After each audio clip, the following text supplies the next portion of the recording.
Hello everyone, फिर से आप लोगों के सामने हाजिर हो गया हूँ एक क्राइम की घटना को लेकर। आज जिस घटना को सुनाने जा रहा हूँ, इस पर एक 20 से 22 साल की लड़की थी। 20-22 साल की लड़की अक्सर इस उम्र में गलतियां कर बैठते हैं, चाहे लड़का हो या फिर लड़की हो। वो लड़की को प्यार हो जाती है। अब प्यार होना कोई गलत बात नहीं है, लेकिन प्यार जिससे हो वो अगर गलत इंसान है और अगर उसके बारे में ना कुछ जानकर लड़का से प्यार कर बैठे या फिर उस लड़की से प्यार कर बैठे कोई लड़का, तो गलत है। इस पर एक लड़की की मौत हो जाती है और मौत के कारण जो है, उसका जो विश्वास था उस लड़के को लेकर, क्योंकि लड़के के बारे में ज़्यादा जानकारी तो नहीं की थी, उस लड़की ने बस आंखों ही आंखों में एक दूसरे को देखा, उसके बाद प्यार हुआ, फिर प्यार परवन चढ़ा और किसी का बात ना मानकर उस लड़की ने उस लड़का से शादी भी कर ली थी, यानी लव मैरिज कर ली थी। उसके बाद लड़का कहने लगे, बार बार उसे कहने लगे, देखो मैं अपने घर वाले को मनाऊंगा, तब हम दोनों हमारे घर जा सकते हैं, नहीं तो मुसीबत हो जाएगी। लड़की भी शुरुआत में तो चलो ठीक है, लड़की भी मान गई, जो कोई बात नहीं, कुछ दिन समय जाएगा फिर अपना लेंगे, ऐसा तो होता ही है समाज में। लड़की इसी एक को लेकर अब बार बार उस लड़का को पूछती रहती है, जो बहुत दिन हो गया, चलो ना, अब कब तक हम अपने मायके में रहेंगे, क्योंकि उस लड़की ने लव मैरिज करने के बाद लड़की के मायके वाले भी लड़की को बार बार वही ताना कसते थे, जो देख, जब तू अपनी मर्जी से शादी कर लिया, तुझे उस लड़के पर इतना ही ज़्यादा भरोसा था, तो फिर उस लड़का ने तेरे को घर पर क्यों नहीं लेके गया, अपने परिवार से क्यों नहीं मिलाया। बस वही बात वो अपने पति से भी कहा करती थी।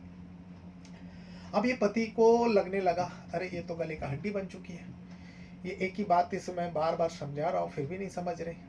तो उस लड़का ने एक खौफनाक फैसला कर लेता है। फैसला वो खुद से करता है और उसके बाद अपनी नई नवेली दुल्हन को, अपनी नई नवेली बीवी को लेकर पहले क्लब जाता है, उसके बाद फिल्म देखता है, फिर खाना खाता है रेस्टोरेंट में। ऐसे करते करते देर रात तक उसे लेकर घूमते हैं और आखिर में उस नई नवेली दुल्हन, यानी जिसे वो लव मैरिज किया, उस लड़की का सिर पर गोली मार देते हैं।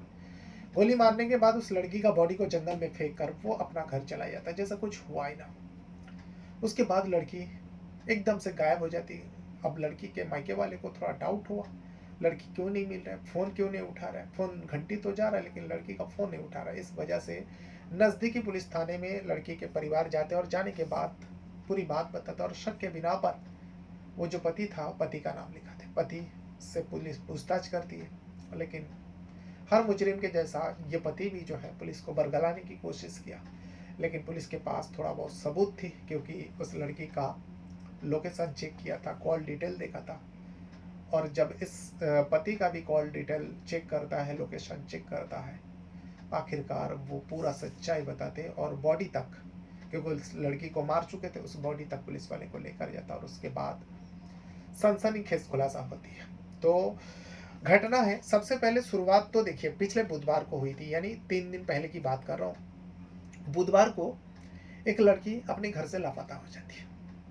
अब घर वाले को लगा, चलो अभी कुछ ही दिन पहले उसने लव मैरिज किया था, तो घर वाले को लगा शायद वो अपने पति के साथ कहीं गई होगी, घूमने गई होगी। थोड़ा टाइम तक और इंतज़ार किया, लेकिन जब पूरी रात बीत जाते हैं, तब लड़की के परिवार थोड़ा परेशान हो जाती है। इस वजह से परेशान हुई थी क्योंकि लड़की को कई मरतबा कॉल किया गया, लड़की का फ़ोन का रिंग तो हो रही है लेकिन कॉल रिसीव नहीं हो रहा था, जिसके चलते लड़की का परिवार जो है बहुत ज़्यादा परेशान होकर, क्योंकि लड़की का पति का नंबर उन लोगों के पास नहीं थे। लड़की का नाम होता है ताइबा उर्फ आयत, 22 साल की थी वो। 22 साल की ताइबा उर्फ आयत जो है, बुधवार को रात को शाम को घर से निकली, उसके बाद वो लौटी नहीं। गुरुवार सुबह से लेकर दोपहर हो जाते हैं, आखिरकार आयत के परिवार, ये पूरा जो घटना है दिल्ली और बागपत से जुड़ी हुई, उत्तर प्रदेश का बागपत, क्योंकि आयत जो है दिल्ली का ही रहने वाली थी और दिल्ली में ही रहा करती थी। जो दयालपुर इलाका है, उस इलाका में रहा करती थी अपने परिवारों के साथ। तो लड़की के परिवार परेशान होकर आखिरकार दयालपुर पुलिस थाने जाते हैं और जाने के बाद अपनी बेटी के बारे में सब कुछ बताता है। पुलिस वाले सब कुछ जानते हैं, फ़ोटो भी मांगते हैं। फ़ोटो मांगने के बाद उस लड़की का तलाश करने की कोशिश करता है, मोबाइल नंबर ले जाता है और सर्विलांस पे डालते हैं। कॉल डिटेल चेक किया जाता है और लोकेशन चेक किया जाता है, लेकिन लड़की का कोई आता पता नहीं है।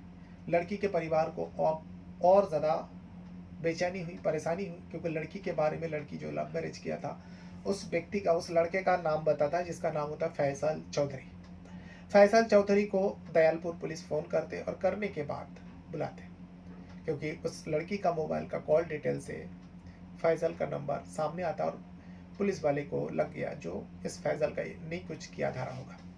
अब जब दयालपुर पुलिस जो है फैजल को बुलाता है तो फैजल पुलिस थाने पहुंचता है। पहुंचने के बाद पुलिस वाले ने जो जो सवाल किया उसका सटीक जवाब दिया, लेकिन उसका जवाब और उसका जो कॉल डिटेल है और जो मोबाइल का लोकेशन है वो मैच नहीं कर रहा था, क्योंकि मोबाइल का लोकेशन कोई और जगह दिखा रहा था। कॉल डिटेल से जो वो झूठ बोलने की कोशिश किया वो कॉल डिटेल से क्लियर हो जाती है। इसके लिए पुलिस वाले जो है उस फैजल चौधरी को थोड़ा सख्ती करता है, डराता है, जो देखो भले तुम कितने भी झूठ बोल लो लेकिन हमारे पास सबूत है, ये तुम्हारा कॉल डिटेल है और ये तुम्हारा बुधवार के शाम का लास्ट लोकेशन है। तुम यहाँ दयालपुर से बागपत किस लिए गए थे और बागपत में तुम कर क्या रहे थे, बागपत पे कौन रिश्तेदार है। जब ये सारे सवाल मोबाइल का कॉल डिटेल लोकेशन से देखकर उस फैजल चौधरी के सामने रखता है दयालपुर पुलिस, अब की बार फैजल का हवैया उड़ जाती है, उसका पसीना छूट जाते हैं। अब पुलिस को सच जानना था उससे, क्योंकि वो अब सच्चाई के अलावा कुछ नहीं बोल सकता, तो झूठ बोलने का सवाल ही नहीं है। आखिरकार फैजल पूरी सच्चाई बताते हैं और पुलिस वाले को लेकर फैजल उस बागपत के एक जंगल में जाते हैं। जाने के बाद एक झाड़ी के नीचे उस नई नवीनी ताइबा उर्फ आयत का बॉडी दिखाते हैं, क्योंकि आयत की बॉडी वहीं पे पड़ी हुई थी जो बागपत का एक जंगल में। क्योंकि जंगल में जब जाते हैं दिल्ली पुलिस, उससे पहले ही जो है उस बॉडी को वहाँ के लोगों ने देख लिया था और जो बागपत पुलिस है उन लोगों को खबर किया था। उन बागपत पुलिस जो है आयत के बॉडी को कब्जे में लेकर अब उनका छानबीन कर रहा था, लेकिन इसी बीच दिल्ली दयालपुर से पुलिस से कांटेक्ट होती है और फिर फैजल चौधरी के साथ दयालपुर का पुलिस उस बागपत पुलिस पे पहुंचता है और पहुंचने के बाद दोनों पुलिस थाने के मिलकर इस केस का सॉल्व करता है। और यहाँ पे फैजल पूरी बात बता रहा था दयालपुर पुलिस को। बॉडी तो मिल गई थी, गोली मारकर मारा गया, पोस्टमार्टम के लिए भेज देता है और यहाँ पर मुजरिम पुलिस के गिरफ्त में था। अब जब उसे पूछा गया जो आखिर क्या वजह थी जो तुमने उस लड़की को मार दिया और कैसे मारा, कैसे उसको पता नहीं चला, तो इसमें फैसल बताते हैं जो मैं बुधवार शाम को उसे आयत को लेकर पहले तो एक क्लब में जाता हूँ, थोड़ा एंजॉय करता हूँ, उसके बाद हम लोग एक मूवी देखते देखते रात हो जाती, क्योंकि ये सब मेरा प्लान का हिस्सा था।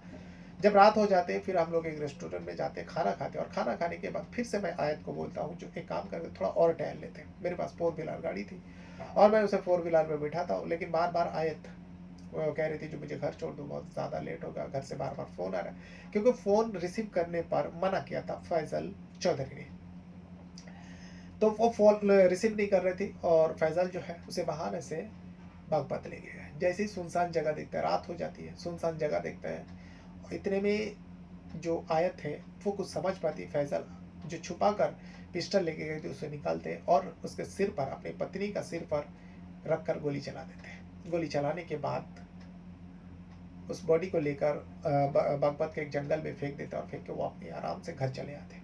लेकिन उसके बाद वहाँ बागपत पुलिस को आयत का बॉडी मिल गई थी और यहाँ पे जो आयत का परिवार है दिल्ली के हयातपुर पुलिस थाने में जाके अपनी बेटी का गुमशुदगी का रिपोर्ट दर्ज कराते हैं और फैजल का नाम भी बताते हैं जो हमें शक है, और कॉल डिटेल में लोकेशन से ये सारे पता चल गया था। आखिर वजह क्या थी? इस तरीके से तो फैजल ने मारा उस 22 साल की लड़की को, जिसका एक गलती ने उसकी ज़िंदगी बनाई और वो इस दुनिया से रुखसत हो गए। अब सबसे बड़ी वजह, आखिर जिससे वो लव मैरिज करके शादी किया उस फैजल ने अपनी पत्नी को कुछ ही दिन में गोली क्यों मार दी? जब इस सवाल का जवाब फैजल ने देना शुरू किया, पुलिस तो क्या, हयात के परिवार को भी यकीन नहीं हो रहा था जो हमारे घर की लड़की से इतनी बड़ी मिस्टेक, इतनी बड़ी गलती कैसे हो गई थी, क्योंकि फैजल जो है पहले से शादीशुदा होता है और वो बच्चों की पिता भी होता है। फैजल बताता है जो मैं पहले से ही शादीशुदा था और मैं बच्चों का पिता भी हूँ। मेरे घर परिवार में सारे लोग मुझे बड़ा अच्छा मानते हैं, क्योंकि मैं घर परिवार का कभी खिलाफ नहीं गया। लेकिन इसी बीच आयत से मुझे नज़रें चार हुई, उसके बाद हम दोनों एक दूसरे से मिलने लगे। जब मिलने लगे तो आयत मेरे ऊपर दबाव बनने लगे जो चलो एक काम कर, क्योंकि हम दोनों के बीच में सब कुछ होता था, गर्लफ्रेंड बॉयफ्रेंड थे। और उसके बाद आयत ने कहा जो चलो शादी कर लेते हैं, क्योंकि उसे पता थी जो मैं सिंगल हूँ, मैं बैचलर हूँ, मेरा शादी अभी नहीं हुई। लेकिन मैं उसे डालता गया, लेकिन वो मानी नहीं। आखिरकार हम दोनों जाकर लव मैरिज कर लेते, मंदिर में जाकर शादी कर लेते। और उसे मैं ये कहता हूँ जो देखो घर वाले को मनाना पड़ेगा, घर वाला जब तक परमिशन नहीं देगा तब तक मैं तुम्हें अपने घर लेकर नहीं जा सकता, तब तक तुम अपने मायके में रहो, और जैसे ही मौका मिलेगा मैं तुम्हें लेकर अपने परिवार से मिलाऊंगा और अपने घर लेकर जाऊंगा। शादी हो जाती है। उसके बाद ये बराबर पत्नी आयत से मिलने लगे, सब कुछ ठीक ठाक चला था। लेकिन लड़की के परिवार बार बार लड़की आयत को यानी ताइबा को बार बार कहते थे जो देखो बहुत दिन हो गया और शादी भी जब कर ली अपनी मन मर्जी से, तो जाओ ना अपने पति को समझाओ और उसके घर पे जाओ, उसके घर वाले को मिलो। ऐसे पड़े रहोगे तो कभी ये मामला सुलझेगा नहीं, तुम लोग जाओ मिलो बात करो, फिर देखो क्या होता है। अब आयत जो है यही बात अपने पति फैजल को बार बार कहा करती थी। इससे फैजल अब परेशान हो चुकी थी, क्योंकि अब आयत जो है फैजल के ऊपर दबाव बना रही थी जो देखो मुझे तुम्हारे घर वाले से मिलाओ और मुझे तुम्हारे घर रहना है, क्योंकि मुझे अब मायके में रहना भारी पड़ रहा है। मायके वाले तो छोड़ो, आसपास वाले भी अब ताना कसने लगे, तो जल्द से जल्द मुझे लेकर चलो। इससे परेशान होकर फैजल को कुछ रास्ता नज़र नहीं आया, क्योंकि फैजल को लगने लगा अगर मैं इसे लेकर अपने घर गया तो घर वाले ही मुझसे निकाल देंगे, और मेरी पत्नी जो पहला पत्नी है वो भी मुझे छोड़कर चले जाएंगे, मेरे समाज में किरकिरी होगी, मेरे परिवार का बदनाम होगा। इस वजह से फैजल चौधरी जो है अपने ही आप एक बहुत बड़ा फैसला कर लेते हैं, और उस फैसले में इनायत को यानी ताइबा उर्फ आयत को कुर्बानी देनी थी। अब इस बात को तो आयत को कह नहीं सकते, इस वजह से फैजल जो है उसको मारने का प्लान कर लिया। मारने का प्लान करने के बाद आयत को लेकर बुधवार की रात को, पहले शाम को अपनी पत्नी को लेकर क्लब जाते हैं, फिल्म देखते हैं, खाना खाते हैं, और फिर टहलने के नाम पर, क्योंकि वो सुनसान जगह देख रहा था, सीधा दयालपुर से वो उत्तर प्रदेश का बागपत चले जाते हैं। रात के दरमियान सुनसान देखकर अपनी पत्नी के ऊपर गोली चला देते हैं, मौके पर ही मौत हो जाता है। उसका बॉडी को बागपत के जंगल में फेंक कर वो आ जाता है। ये पूरा कहानी पुलिस वाले को फैजल चौधरी का है कहा।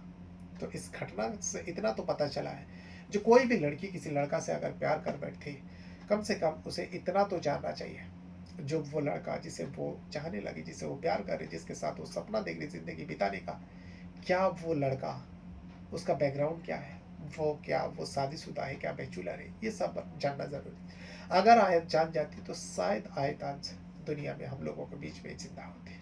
तो ये था वो पूरा घटना जो दिल्ली और उत्तर प्रदेश का बागपत से जुड़ी। और ये इस घटना का खुलासा जो है दोनों पुलिस थाने के पुलिस वाले मिलकर करते हैं, बागपत के पुलिस और दिल्ली दयालपुर का पुलिस। अपने साथ साथ अपना परिवार का भी बहुत ज़्यादा ख्याल रखिएगा। और इस वीडियो के बारे में, इस कहानी के बारे में अगर आपको कुछ कहना रहेगा तो वीडियो के कमेंट बॉक्स में अपना राय ज़रूर दीजिएगा। Thank you very much.